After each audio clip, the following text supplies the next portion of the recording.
Hello everyone, this is Garima Joshi from Fun with Mathematics and today we will discuss function and its types.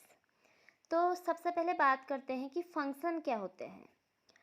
Function क्या होते हैं आपके देखिए, function एक special type के relation होते हैं। रिलेशन तो हम डिस्कस कर चुके हैं। रिलेशन सबसेट होता है आपका कार्टेशियन प्रोडक्ट का। रिलेशन कब होता है? जब कोई दो एलिमेंट्स आपस में रिलेटेड होते हैं तो हम कहते हैं कि उनके बीच में कुछ ना कुछ रिलेशन है। तो फंक्शन क्या होते हैं? आपके स्पेशल टाइप के रिलेशन होते हैं। सारे रिलेशन फंक्शन नहीं होते। फंक्शन आपके ऐसे रिलेशन होते हैं, फंक्शंस आपके ऐसे रिलेशन होते हैं, relation in which every element relation in which every element has a unique image. Relation आपके ऐसे हों जिनकी एक यूनिक इमेज हो तो हम कहते हैं कि वो सारे रिलेशन आपके फंक्शन हो सकते हैं। एग्जाम्पल की हेल्प से समझते हैं। तो मान लीजिए मैं आपको एरो डायग्राम से एक्सप्लेन करती हूँ। सपोज़ ये है 1 2 3 4, ये आपके हैं ABCD। तो देखिए रिलेशन क्या होगा, जैसे अगर ये इससे रिलेटेड है तो इस तरह से हम रिलेशन बनाते थे। अब फंक्शन क्या होना चाहिए? Relation in which every element, every element, इस वर्ड को आप हाईलाइट करिए। एवरी एलिमेंट, एवरी एलिमेंट का मतलब है कि सारे एलिमेंट्स यहाँ से कवर होने चाहिए। मैं ऐसा नहीं कह सकती हूँ कि जैसे 1 इससे रिलेटेड है, 2 इससे रिलेटेड है, 4 इससे रिलेटेड है तो ये एक फंक्शन हो गया। नहीं, आपका 3 भी किसी ना किसी से रिलेटेड होना चाहिए। तो सारे एलिमेंट्स की एक यूनिक इमेज होनी चाहिए। जैसे 1 की एक यूनिक इमेज है A, 1 की 2 इमेजेस नहीं हो सकती। ऐसे ही सारे एलिमेंट्स की एक यूनिक इमेज होनी चाहिए, तब हम कहेंगे कि वो एक फंक्शन है। ठीक है, तो ऐसे कुछ अच्छे से समझ में नहीं आया। अब देखिए हम इसे कैसे समझ सकते हैं। अगर मैं आपसे कह दूं कि ये मेरे पास दो सेट्स हैं, 1 2 3 4, यही लेते हैं ABCD। ठीक है, ये है मेरा एग, अंडा। इसमें जो भी एलिमेंट्स हैं वो सब आपके अंडे हैं, एग्स हैं। और ये है आपका हैन, मुर्गियाँ। ये हैन है और ये एग है। कुछ ना कुछ तरह से तो रिलेटेड है। अब देखिए फर्स्ट केस लेते हैं। अगर मैं आपसे कहूँ कि ये मेरा 1 2 3 4 ABCD, देखिए अगर मैं आपसे कहूँ कि 1 A से रिलेटेड है, 2 C से रिलेटेड है, ये जो अंडा है पहला वाला ये इस मुर्गी का है, दूसरा वाला अंडा इस मुर्गी का है, तो तीसरा और चौथा अंडा ऐसे हवा से तो आ नहीं सकता है। ये ऐसा तो नहीं हो सकता ना कि ये हवा से आ जाए बस ऐसे ही बिना मुर्गी के। नहीं, ये किसी ना किसी मुर्गी से रिलेटेड तो होना चाहिए, है ना। तो आप ये नहीं कह सकते हैं कि अगर 3 4 किसी से रिलेटेड है तो ये एक फंक्शन है। नहीं, इस केस में ये रिलेशन है एक, ये इसमें जो आपके एग हैं वो हैन से रिलेटेड हैं, बट सारे एग नहीं हैं, तो ये एक फंक्शन नहीं है। अगर ये दोनों आपके किसी हैन से रिलेटेड नहीं है तो कहाँ से आए, है ना। तो ये एक फंक्शन नहीं है, ऐसा पॉसिबल नहीं है। अब सेकंड केस देखिए, 1 2 3 4 ABCD, ये आपके एग हैं, ये एग हैं, ये हैन है। तो देखिए अब मैं कह रही हूँ कि चलो हमने ये तो देख लिया कि 3 और 4 खाली नहीं रह सकते हैं, तो सबकी मैपिंग करा देते हैं। सारे अंडे किसी ना किसी मुर्गी से रिलेटेड हैं, इस तरह से। चलिए, तो क्या अब ये फंक्शन है? हाँ, ये अब एक फंक्शन है, क्योंकि ऐसा हो सकता है ना, हर मुर्गी का एक अंडा है। देखिए, ए का 1, बी का 3, सी का 2, डी का 4, तो ये एक फंक्शन है, सिंपली हम देख सकते हैं। ठीक हो गया। अब देखिए third case, 1 2 3 4, A B C D. अब देखिए, सपोज जो ए मुर्गी है, इसका अंडा 1 है आपका, ठीक है, और जो ये 2 है, ये भी 1 से रिलेटेड है। मतलब ये जो मुर्गी है ना, ए वाली, इसने 2 अंडे दे दिए, 1 और 2। जो 3 है वो सी से रिलेटेड है, जो 4 है वो डी से रिलेटेड है। तो क्या ये एक फंक्शन होगा? ये तो हो सकता है। देखो, जो ये मुर्गी है, इसने 2 अंडे दे दिए यहाँ पे, ये पॉसिबल है, ऐसा हो सकता है। सी का भी रिलेशन है, 4 का भी रिलेशन है। यहाँ से भी हमारे सारे एलिमेंट्स कवर अप हो रहे हैं। अब यहाँ से देखिए, आपका बी रिलेटेड नहीं है, तो सोचिए क्या ये फंक्शन हो सकता है? इस केस में ये फंक्शन है। ऐसा भी तो हो सकता है ना कि बी जो मुर्गी है, इसने अंडा नहीं दिया। जरूरी थोड़ी ना है कि मुर्गी अंडा ही देगी, नहीं भी तो दे सकती है। तो ये आपका एक फंक्शन है। 1 और 2 आपके ए से इस तरह से रिलेटेड हो सकते हैं फंक्शन में। अब हम इसका फोर्थ केस देख लेते हैं। ये आपका 1 2 3 4 है, ये आपका ए बी सी डी है। अगर आप मैं इससे कहूँ कि 1 ए से रिलेटेड है और 1 बी से भी रिलेटेड है, 2 आपका डी से है, 4 आपका डी से है और सी आपका 3 से है, तो अब बताइए क्या ये एक फंक्शन है? देखिए, 4 और 2 तो आपके डी से हो सकते हैं। अभी हमने थर्ड वाले केस में देखा कि इस तरह की जो कंडीशन है वो पॉसिबल है। सी आपका 3 से है, ये भी हो सकता है। बाकी हम ये देख रहे हैं कि जो इसकी एक्स की वैल्यू है, जो आपकी डोमेन है, इससे सारे एलिमेंट्स कवर हो रहे हैं, ये भी ठीक है। बट ये देखिए, ये आपका नया है, ये वाला portion.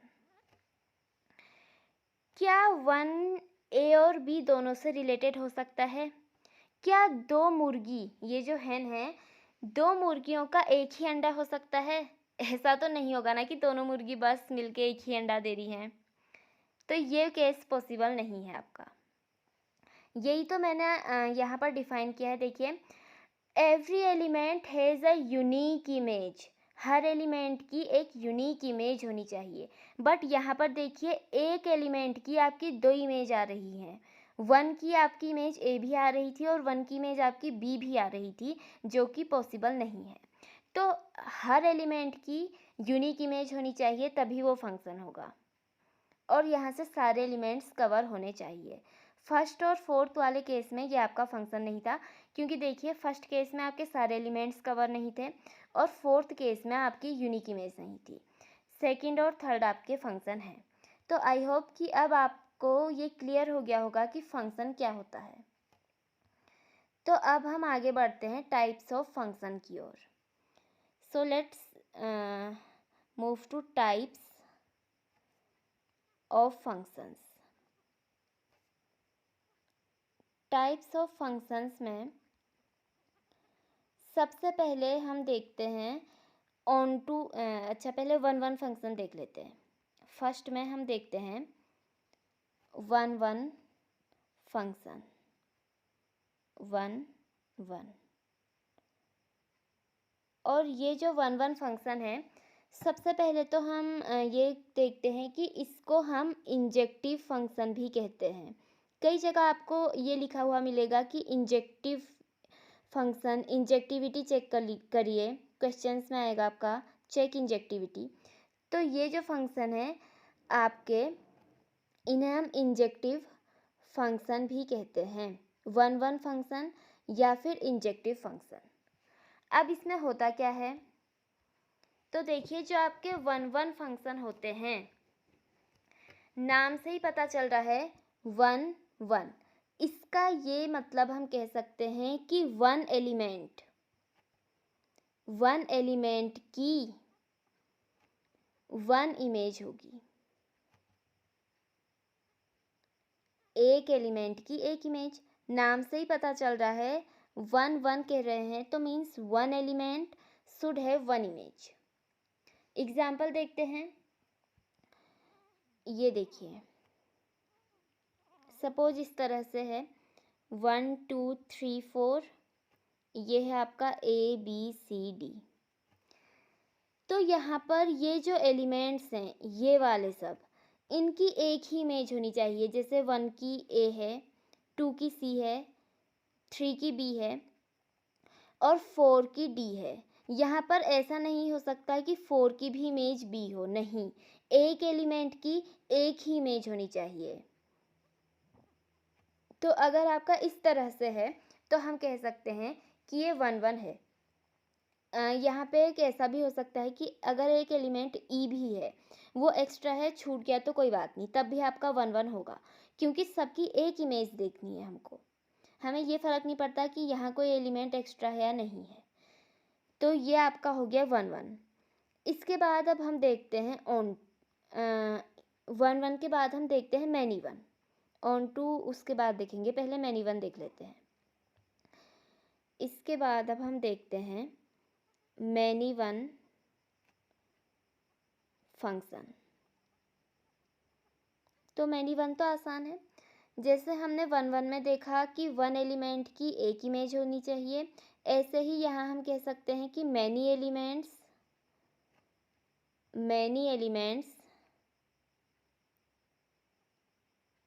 Should have one image. Example देख लेते हैं, जैसे अगर इस तरह से हम लें 1 2 3 4 ABCD, 1 की A से है और 2 की भी A है। तो इस तरह का जब हम फंक्शन देखेंगे जिसमें दो एलिमेंट्स की एक इमेज है, दो या दो से ज़्यादा कितने भी हो सकते हैं, तब हम कहेंगे कि ये जो है आपका एक मैनी वन फंक्शन है। अच्छा, क्या ऐसा हो सकता है कि 3 की C है और 3 की D है? नहीं, अगर ऐसा हो गया तो ये फंक्शन ही नहीं होगा। फंक्शन क्या होता है, हर एलिमेंट की यूनिक इमेज हो, तो ऐसा नहीं हो सकता। ये हो सकता है कि 3 और 4 की इमेज भी C है आपकी। तो ये इस तरह का जो फंक्शन है वो आपका मैनी वन फंक्शन है। या आपका इसमें इस तरह से भी हो सकता है कि बाकी जैसे 4 की इमेज D है, कि अगर आपको एक भी ऐसा मिल गया जिसमें कि आपके दो एलिमेंट्स या दो से ज़्यादा एलिमेंट्स की वन इमेज है, तो आप कहेंगे कि सीधे वो मैनी वन है। फिर उसके बाद हम ये चेक नहीं करेंगे कि किसी में आपका एक इमेज भी आ रही है, नहीं। अगर एक भी एलिमेंट ऐसा आ गया कि जिसमें आपकी दो या दो से ज़्यादा एलिमेंट्स की सिंगल इमेज है, तो इट मीन्स कि वो आपका मैनी वन फंक्शन होगा, वो आपका 1 1 नहीं होगा। 1 1 के लिए सारे एलिमेंट्स की एक इमेज होनी चाहिए। अब देखिए, हम कहते हैं कि ये हमारा अगर x है और ये हमारा fx है, इस तरह से कहते हैं ना हम, ये इसको हम y भी कहते हैं, बात एक ही है। तो देखिए, यहाँ पर हम इस वाले रिलेशन के, इस वाले फंक्शन के अकॉर्डिंग, रिलेशन भी है फंक्शन भी है, इस फंक्शन के अकॉर्डिंग अगर हम देखें तो आपका जो f(1) है वो आपका इक्वल है f(2) के, क्योंकि वो दोनों आपके a ही हैं, है ना। f(1) आपका f(2) के इक्वल है और वो आपका a है, ये आपका इक्वल है। लेकिन आप देख रहे हैं कि 1 आपका 2 के इक्वल नहीं है। देखिए, जब क्वेश्चन में हमको प्रूफ करना होगा ना कि ये 1 1 है या नहीं है, तब हम इसी अप्रोच का यूज़ करेंगे। इसे ध्यान से देखिए, क्या कहा मैंने कि अगर यहाँ पे हमने देखा f1 और f2 आपके इक्वल हैं, बट आपका जो 1 है वो 2 के इक्वल नहीं है।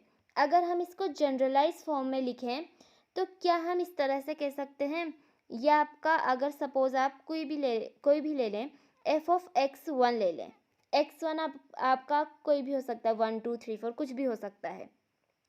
अगर आपका f(x1) इक्वल है f(x2) के, तो हम ये कह सकते हैं कि x1 आपका x2 के इक्वल नहीं होगा, है ना। तो ये जो कंडीशन है ये आपकी बहुत इम्पोर्टेंट है। अगर आपका कहीं भी इस तरह से आ रहा है, अच्छा ये आपका इफ़ वाला पोर्शन है और ये आपका दिस इम्प्लाइज, मतलब कि अगर f of x1 f of x2 के इक्वल है देन दिस इम्प्लाइज, या फिर देन आप कह सकते हो कि x1 x2 के इक्वल नहीं होगा। ये हमने यहाँ पर देख लिया है। इसी तरह से हम वन वन फंक्शन के लिए क्या कह सकते हैं कि if f of x1 equals to f of x2 then this implies कि x1 भी आपका x2 के इक्वल होना चाहिए। ये हमारी कंडीशन है वन वन की। जब भी हमें क्वेश्चन में प्रूफ करना होगा कि ये वन वन है या फिर ये वन वन नहीं है, तो हम हमेशा इसी कंडीशन को चेक करेंगे।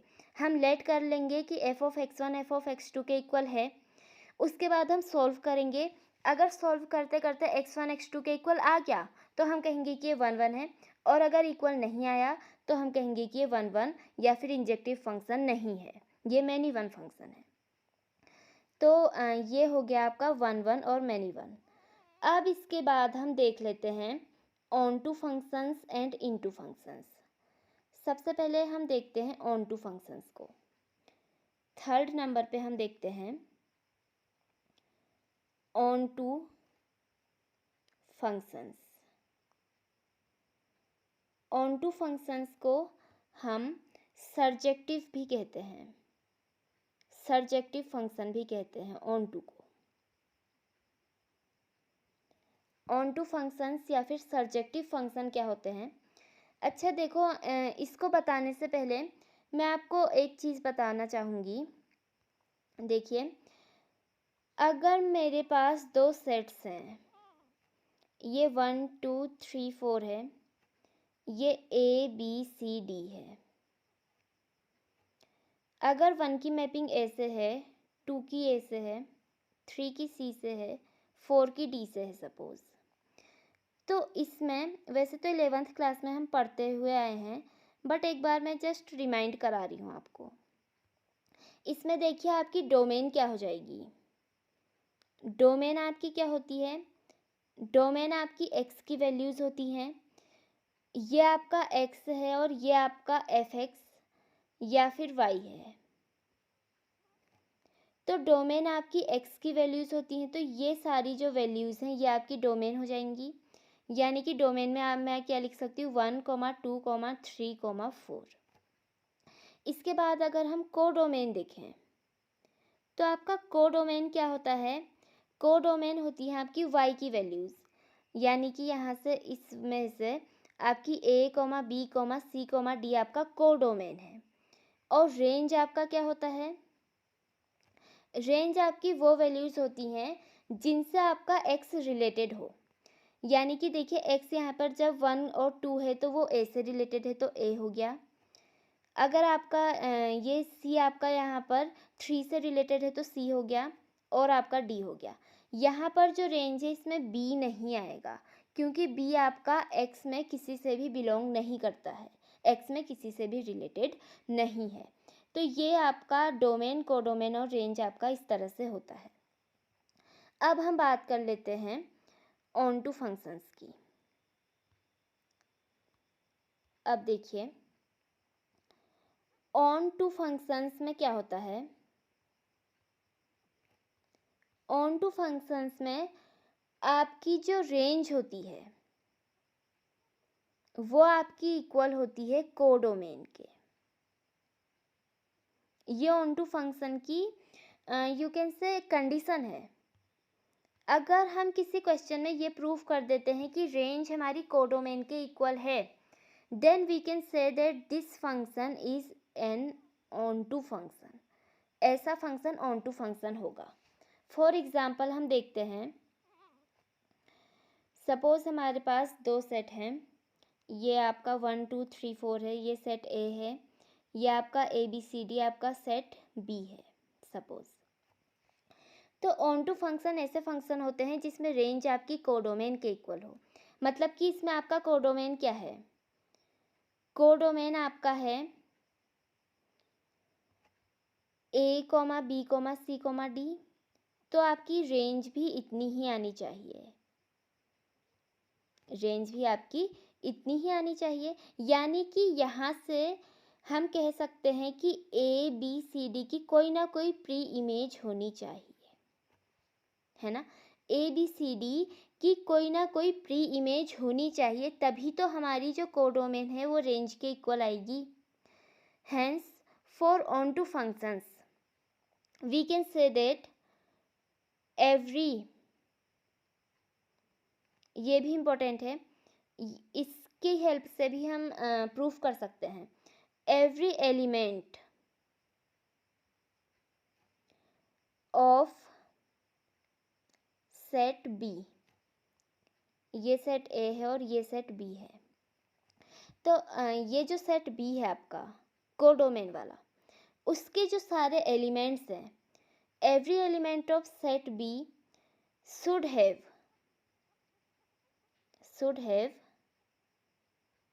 प्री इमेज, इमेज और प्री इमेज तो आपको पता ही होगा। एक्स से अगर आपकी कोई वाई में मैपिंग हो रही है तो वो उसकी इमेज हो जाती है, और वाई से अगर हम एक्स में कहें तो वो आपकी उसकी प्री इमेज हो जाती है। तो ये जो दो कंडीशंस हैं, इनकी हेल्प से ही हम प्रूफ करेंगे कि कोई फंक्शन ऑन टू है या फिर नहीं है।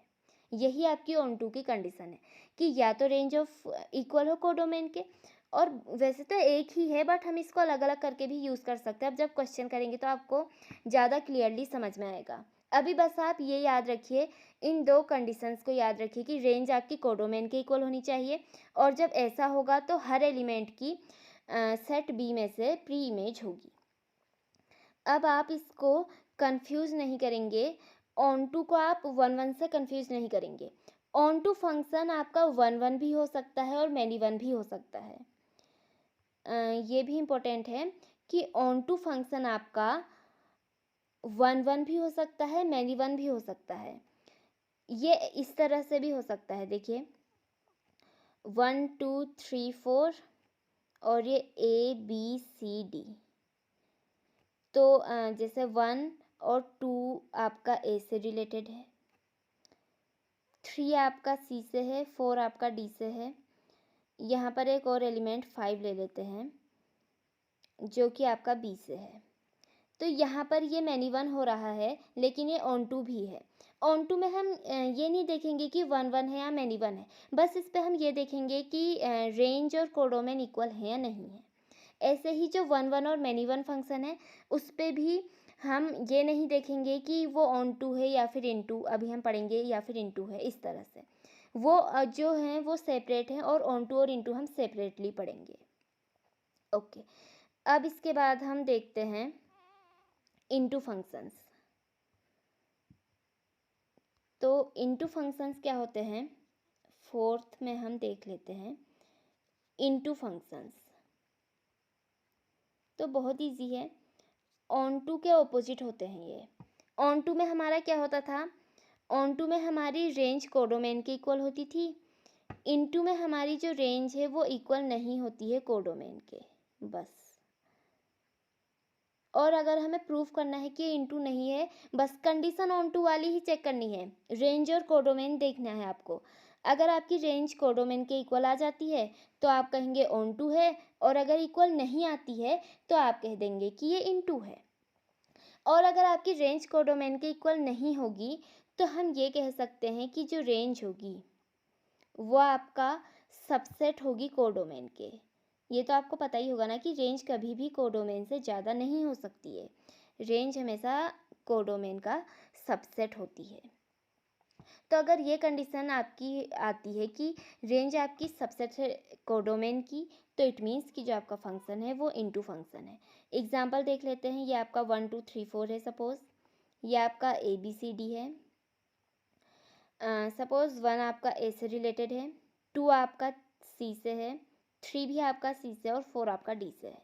तो आप यहाँ से क्लियरली देख रहे हैं कि जो ये बी है इसकी कोई भी प्रीमेज नहीं है, यानी कि जो इसकी रेंज है, रेंज आपकी कितनी है इसकी, A, C, D, लेकिन कोडोमेन आपका क्या है, A, B, C, D।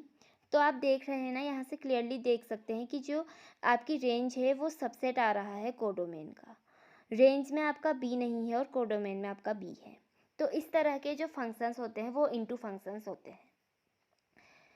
अब हम इसके बाद देखते हैं कि देखिए, अगर कोई फंक्शन, ये भी इम्पोर्टेंट है, क्वेश्चंस में प्रूफ करने को आता है, अगर कोई फंक्शन आपका 1 1 है और वो फंक्शन आपका ऑन टू भी है, या हम ये कह सकते हैं कि अगर आपका कोई फंक्शन इंजेक्टिव है, 1 1 को हम इंजेक्टिव भी कहते हैं ना, और आपका फंक्शन सर्जेक्टिव भी है, तो ऐसा फंक्शन आपका बाइजेक्टिव फंक्शन कहलाता है। वेरी इंपॉर्टेंट, क्वेश्चंस में प्रूफ करने को आता है कि प्रूफ करिए कि ये जो आपका फंक्शन है ये आपका बाइजेक्टिव फंक्शन है। तो हमें बस अगर ऐसा कुछ प्रूफ करने को आए तो हमें यही कंडीशन दिखानी पड़ती है कि जो फंक्शन है वो 1 1 है और ऑन टू है। अगर हम प्रूफ कर देते हैं कि फंक्शन 1 1 और ऑन टू है तो इट मीन्स कि वो फंक्शन हमारा बाइजेक्टिव फंक्शन होगा। तो अब एक एग्जाम्पल देख लेते हैं कि क्वेश्चन को किस तरह से सॉल्व करते हैं। तो देखिए, अगर हम एग्जाम्पल में लें, मैं एक फंक्शन डिफाइन करती हूँ रियल नंबर से रियल नंबर में, मतलब कि जो हमारी डोमेन है वो रियल नंबर से बिलोंग करती है और जो को डोमेन है वो भी रियल नंबर है। इसका ये मतलब होता है, इस वाले आर का मतलब है डोमेन और ये आपका होता है को डोमेन। ये जो फंक्शन मैं डिफाइन करूँगी ये रियल नंबर से रियल नंबर के लिए डिफाइन करूँगी, और ये फंक्शन इस तरह से है कि जो हमारा f(x) है वो इक्वल है 2x के। तो अब हम सब चीज़ चेक करते हैं कि ये किस तरह का फंक्शन है। सबसे पहले हम इसमें चेक करते हैं 1 1, देखते हैं कि ये फंक्शन 1 1 है या नहीं है। ठीक है, तो 1 1 के लिए क्या कंडीशन होती थी कि if f(x1) equals to f(x2) then we can say that x1 equals to x2, then ये आपका आना चाहिए। ये हमारी 1 1 की कंडीशन है। अब हम इस फंक्शन के लिए चेक करें तो देखिए हम इसको लिखते किस तरह से हैं। इससे पहले मैं इरेज कर देती हूँ। हाँ, अब देखिए हम लेट कर लेते हैं कि अच्छा f(x) आपका यहाँ पर 2x था। अब देखिए हम यहाँ पर लेट कर लेते हैं कि f(x1) इक्वल्स टू f(x2) है। ये क्वेश्चन को सॉल्व करने का पैटर्न है। जब भी हमें 1 1 दिखाना होगा तो हम इसी तरह से करेंगे, या चेक करना होगा तो हम क्या करेंगे, सबसे पहले लेट करेंगे कि f(x1) f(x2) के इक्वल है। फिर हम इसमें f(x) की वैल्यू पुट कर देंगे। f(x) आपका 2x है तो f(x1) क्या होगा 2x1, f(x2) क्या होगा 2x2। आप देखिए 2 से 2 कट गया तो x1 इक्वल्स टू x2 आ गया। हमने कुछ नहीं किया, बस सॉल्व किया है। सॉल्व करते करते ये आपका खुद आया है। तो जब भी आपका ऐसा हो कि जब आपने ये लेट कर लिया और ये वाला आपका आ गया है सॉल्व करके, तब हम कहते हैं कि ये फंक्शन आपका 1 1 है। तो ये जो f(x) है हम कह सकते हैं कि f(x) इज 1 1, f(x) आपका 1 1 है। अब इसके बाद बात करते हैं मैनी वन की। सबसे पहले हमने 1 1 देखा, अब हम मैनी वन देखते हैं। तो मैनी वन देखने के लिए हमें कुछ नहीं करना है, या तो फंक्शन आपका 1 1 होगा या तो मैनी वन होगा, सीधी सी बात है। अगर आपका 1 1 है तो इसका मतलब ये मैनी वन नहीं है, या 1 1 होगा या मैनी वन होगा, है ना। तो आपका 1 1 है तो ये मैनी वन नहीं है, क्योंकि मैनी वन की कंडीशन क्या होती थी, f(x1) f(x2) के इक्वल है। तो x1 आपका इक्वल नहीं होगा x2 के, बट यहाँ पर हम देख रहे हैं कि x1 x2 के इक्वल है। तो ये आपका मैनी वन नहीं है। अब हम देख लेते हैं कि ऑन टू के लिए। तो देखिए ऑन टू चेक करते हैं या फिर सर्जेक्टिविटी कह सकते हैं हम। तो ऑन टू के लिए क्या होना चाहिए था, इसकी कंडीशन क्या होती है कि जो रेंज है वो इक्वल होती है कोडोमेन के। तो हम इसमें क्या करेंगे, रेंज फाइंड करेंगे। रेंज फाइंड करना आई थिंक हम सबको आता है, 11th में हम ये करते थे ना, रेंज फाइंड करते थे 11th में। तो रेंज फाइंड कैसे होती है ये देखिए। अब फंक्शन हमारा क्या था, F x equals to 2x, ठीक है। एफ एक्स हमारा 2x था। तो रेंज फाइंड करने के लिए हमारा पहला स्टेप क्या होता है, फर्स्ट स्टेप हमारा क्या होता है कि हम y equals to F X let करते हैं y equals to F X. तो हमारा क्या आ जाएगा, y इक्वल्स टू 2x आ जाएगा, क्योंकि एफ एक्स की वैल्यू क्या है, 2x है। सेकेंड स्टेप पे हम क्या करते हैं कि हम y की वैल्यू निकालते हैं, मतलब y के टर्म्स में x की वैल्यू फाइंड करते हैं। जैसे कि इस साइड हमारा सिर्फ x रह जाना चाहिए, x की वैल्यू हमें फाइंड करनी है। फर्स्ट स्टेप क्या था, y equals to F X put किया। सेकेंड स्टेप पे हम क्या करेंगे, फाइंड करेंगे, फाइंड वैल्यू ऑफ x की वैल्यू को हम फाइंड करेंगे। तो देखिए y इक्वल्स टू 2x है, अगर मैं 2 को यहाँ लाऊं, y अपॉन 2 करूँ तो ये मेरा x के इक्वल है। तो यहाँ देखिए x अलोन है। इसी तरह से कोई भी क्वेश्चन हो, आपको x की साइड से सब कुछ एलिमिनेट करना है, दूसरी साइड लाना है और इस साइड बस x बचना चाहिए। जब आपकी एक इस तरह की इक्वेशन आ जाए तो उसके बाद फिर हम थर्ड स्टेप करते हैं। थर्ड स्टेप पे हम क्या करते हैं, जब हमारा इस तरह से आ जाए तो हम चेक करते हैं कि क्या y की वैल्यू क्या क्या हो सकती है, ठीक है। हम y की वैल्यू में से एलिमिनेट करते हैं कि y क्या हो सकता है और क्या नहीं हो सकता है। यहाँ पर देखिए यहाँ से हम देख सकते हैं कि y हमारी कोई भी रियल वैल्यू ले सकता है ना, y को हम कुछ भी रख सकते हैं।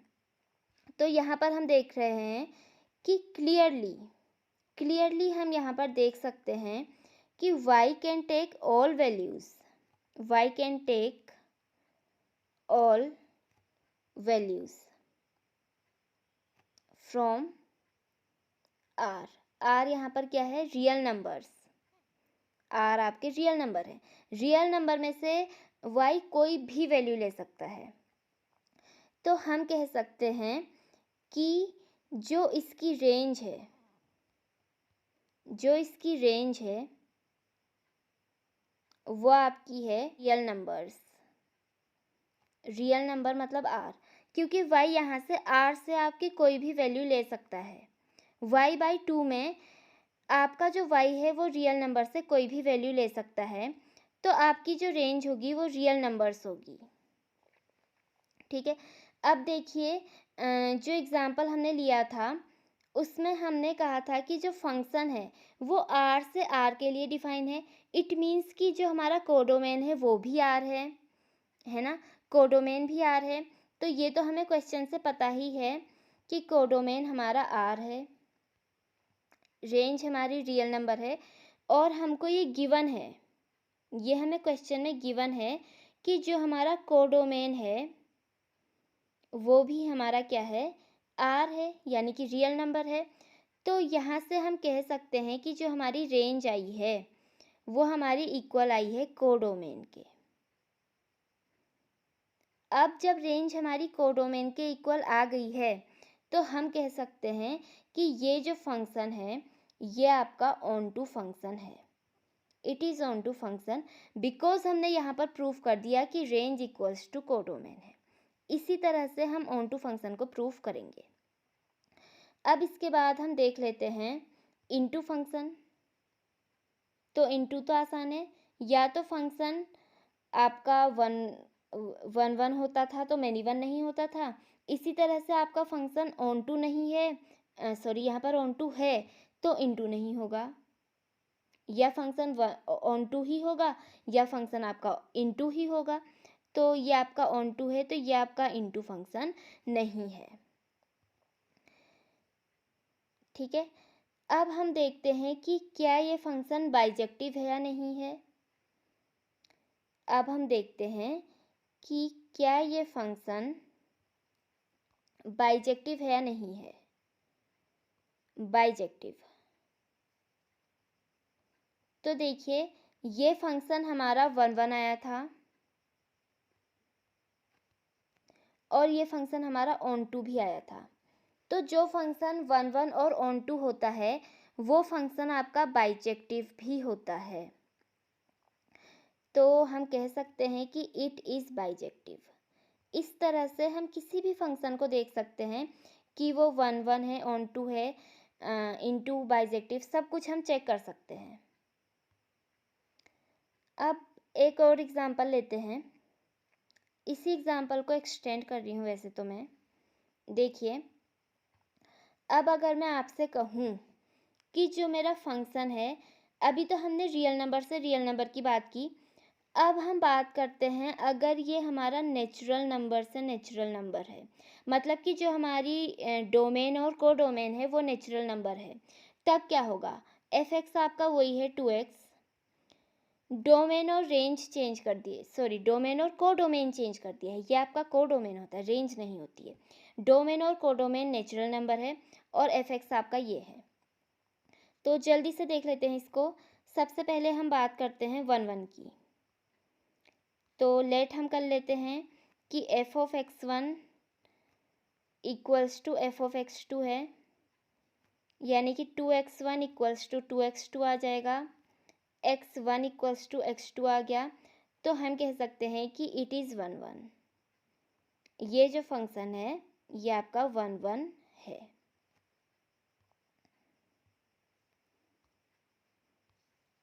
ठीक है, अब हम इसके बाद चेक करते हैं मैनी वन। तो मैनी वन तो नहीं होगा अब, है ना, 1 है तो मैनी वन आपका नहीं होगा, not many one.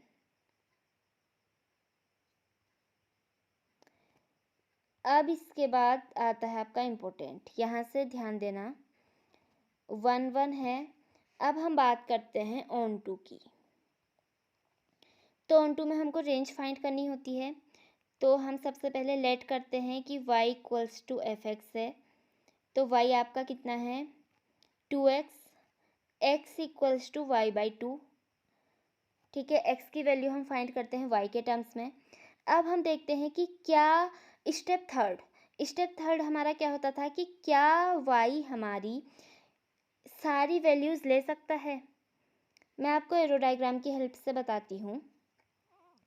Natural numbers के लिए डिफाइन है तो 1 से लेते हैं, 1 2 3 4 है सपोज, यहाँ भी हमारा 1 2 3 4 है। अब देखिए y जब हमारा 2 होगा तब हमारा x क्या हो जाएगा 1 हो जाएगा। ठीक है, 2 तो जब हमारा y 2 है तो तब तो हम फाइंड कर सकते हैं, ठीक हो गया। लेकिन अगर हमारा y 1 है तब क्या होगा, तब तो हमारा x आना चाहिए था हाफ या फिर 0.5, बट 0.5 तो नेचुरल नंबर है ही नहीं। 0.5 आपका बिलोंग नहीं करता है नेचुरल नंबर से। इट मीन्स कि y आपका 1 नहीं हो सकता, है ना। यहाँ से हम क्या कह सकते हैं कि y की वैल्यू आपकी 1 नहीं हो सकती है, क्योंकि y इक्वल्स टू 1 के लिए कोई भी x नहीं है। इसी तरह से अगर आपका y 3 होगा तो x आपका क्या आ जाएगा 1.5, 3 का आधा।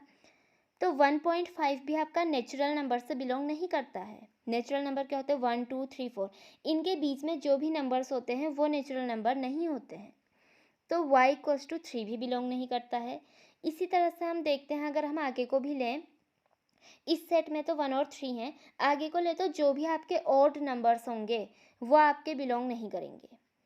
तो ये जो रिलेशन है ये ऑड नंबर्स के लिए डिफाइन नहीं है।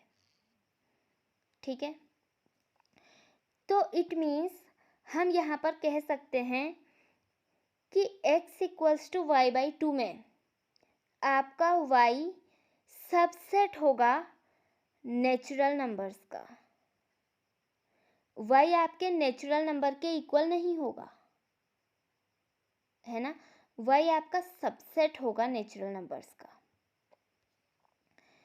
तो आपकी इसकी रेंज जो होगी वो नेचुरल नंबर तो नहीं होगी। इसमें आपकी जो रेंज आएगी वो आपकी सबसेट आएगी कोडोमेन की। रेंज आपकी वो होती है जो वैल्यूज़ y ले सकता है।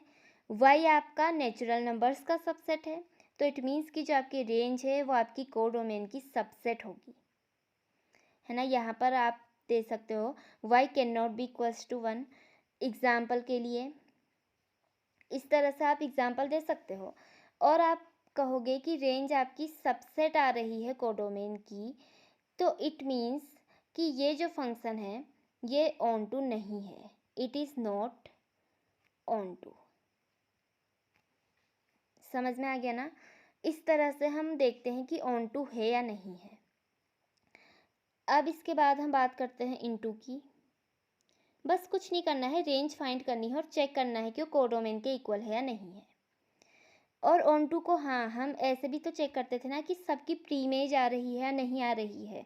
तो देखिए y इक्वल्स टू 1 में 1 की कोई भी प्रीमेज नहीं है। हाँ देखिए, इसको हम इस तरह से भी लिख सकते हैं कि हियर एलिमेंट 1